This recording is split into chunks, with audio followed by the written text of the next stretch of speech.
Oh, the other thing, that starter seemed like it's getting worse and worse. Cutworm said, and I don't know, he might have been funning me, but he said them starters are supposed to sound that way.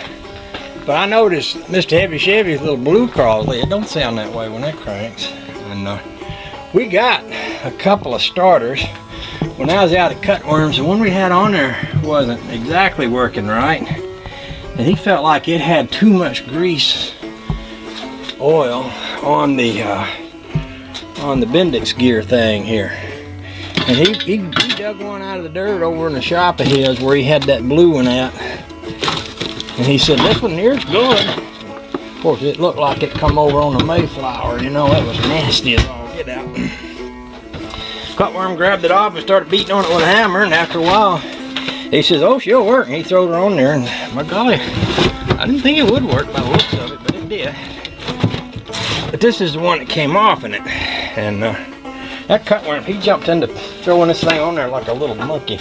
He's something when he gets a set of wrenches in his hand. He just leapt over in there with this thing, and before I knew it, he had it swapped out. So I might try swapping this one out with that one, because I had a feeling this one might be better than that one. I was also looking online, and they sell these through that Service Motors place, and I was thinking, well, at some point when I get flush in the money department, I might could just buy me up a new one too. But anyway, that's all here or there. But I thought I'd go ahead and bring this one in. These starters look to me about like an old flathead Ford starter. They're not made exactly like a Chevrolet starter. And this thing here springs in and out like this. I don't think I can do it. I think when the motor runs, it's supposed to kick this. It goes in and then it kicks out when the motor starts. It's an interesting little contraptification there. Alright, so let's get the hood off this baby and let's look at that man. I was thinking earlier while Honey Baby was gone that maybe one of the things we ought to do today is go to the lake. And she came home and she said the same thing. You know, it's nice today. I say nice. It's in the 80s, which is pretty warm for us. And I don't know how many more days we'll have like this. You know, this morning it was in the 40s when I got up. So even though it's warming up during the day, we're just starting to have those cold mornings and all.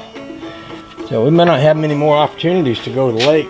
So I'm going to stop what I'm doing here, and I'm going to go and hook up the boat. And we're going to go to the lake and splash around a little bit. I can either come back to this later today or tomorrow, because I'm off tomorrow too. I love that. I love being off work and getting a chance to catch up on things. Oh, the joy. So y'all can sit here while I hook up the boat.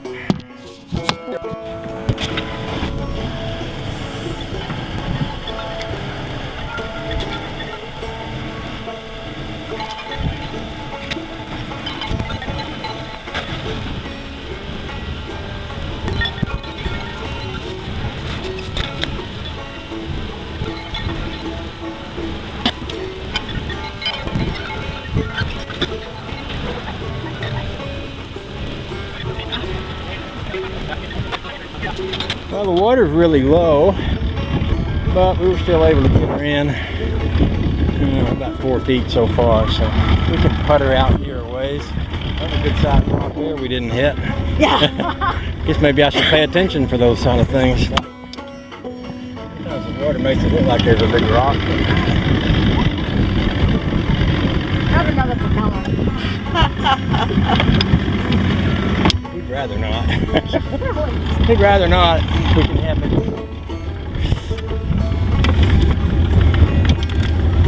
It's a good day to go slow. That's all we need. I don't need to go fast. That's all we need.